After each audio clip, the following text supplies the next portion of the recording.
Hello everyone. So moving on from where we stopped, in our last tutorial we completed our registration page.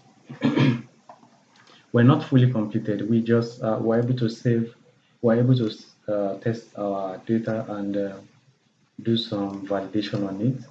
We also were able to properly send an error message, send the count of the errors, and then we output the success message. So here's our form here. If I completely fill everything in, I get the success message here, which means the next step for us to do now is to save this in a file.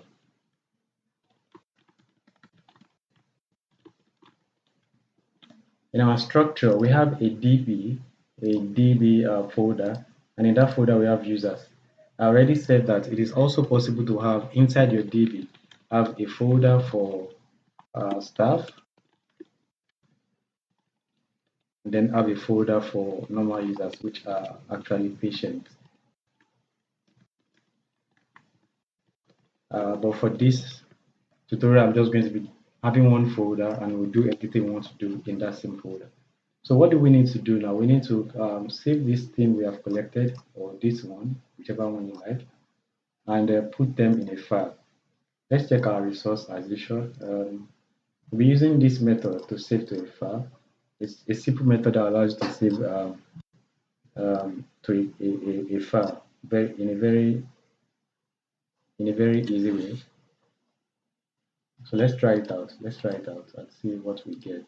You can also check it out here. There are other information about it here. But right now we just need to copy this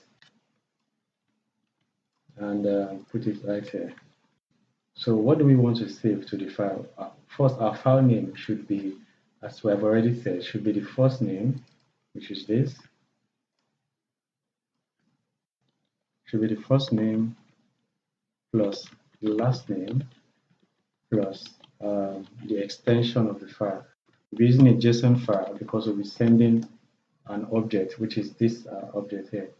So let's prepare our user object that will be saving into the database.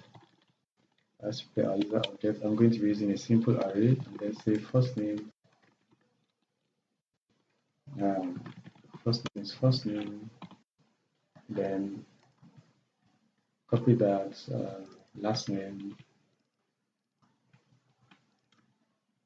Copy this, the email. We will also be saving their password, obviously, but we don't have password here.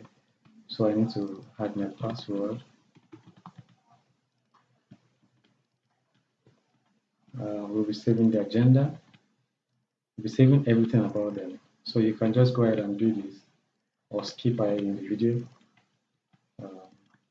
I'm almost done anyway. So right, so we have our user objects. This is what we'll be saving into the database for the user. However, we also need to add let's take care of this error. We also need to add a user ID. So I'm going to be calling it ID. Then assign the value of ID to 1 for now. We'll still find a way of making that dynamic in our next video probably. So we have our user objects. We have set the name of our file. You can see it says the name of the file and then the content you want to save. Well, our content will be saved into a JSON file. If you want to find out about JSON file, you can do a little good search about what a JSON file is, or what it's used for, what it can be used for. But for now, I'm just going to basically do this. I'll say our user object here. So we are trying to save our user object into this file. However, there is something we need to note. Our file should be saved in this folder. So we are going into the DB folder to the users folder. That means we need to specify the folders right here. So I'll have my DB /users and then concatenate with this. So now we are sending this file into this folder. We are saving this content into this file. This is not going to work, but we are going to try it out. But before we try it out, let's just do our normal redirect. I'm going to, after saving it, we are going to save a message and then say you can now log in. Registration successful. You can now log in. Okay, and then we send them to the login page. And then on our login page, we need a message here. So this is our login page, right below our form, which is, well, it should be at the top of our form anyway. So right here, we display the message just like we did for the registration page here. So just copy this same thing and use it here, and then destroy the session so that it doesn't, and don't forget to use message instead of error if you are copying from here. Right, so let's try this out. It's likely not going to work yet, but I'll tell you why, and then we'll see where to go from there. I'm going to refresh and try to re-enter my data here and select all this and make my department something more reasonable and submit it. Now it says registration successful, you can now log in. Let's check if our file is there. Yes, it is. And you can see the content is saved. However, it looks nothing like what we expect. Everything is just clumped together. So what do? We want something organized this way.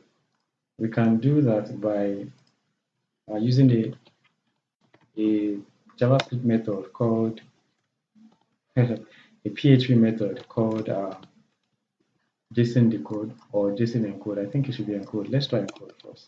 I mean, I'm trying to make it into a JSON object. So let's try this. I'll go back to my registration and then try this out. Try it out. Laboratory.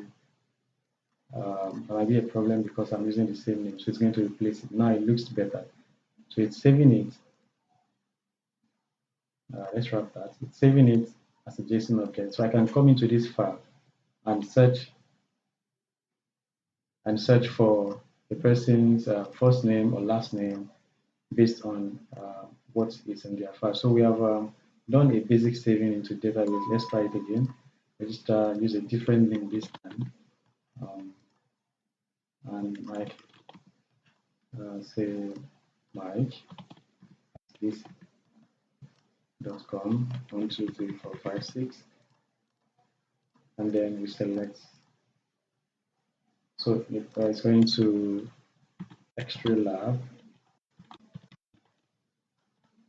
And let's just save it. Never. Mike cannot log in. Let's check our file. Mike is saved and his data is there too. So this is the basic saving. The next step the next thing we need to do is to talk about how to, let's add, you cannot log in first name. So it makes it a little more personal to them. So the next thing we need to do is to talk about how to go into this file and check, or how to go into this folder and check if this user already exists. And then we will talk about why we need to use some unique names to save the users. So for example, if I have another Sheyunifade, there might be a problem right now because I'm using the first name and last name to save the file. So we need a way to make it unique so that we can search each file uniquely and find out if the user already exists. Because if the user already exists, then registration should not work. It should say you already have an account with us, just log in. So in our next video, we'll be dealing with that.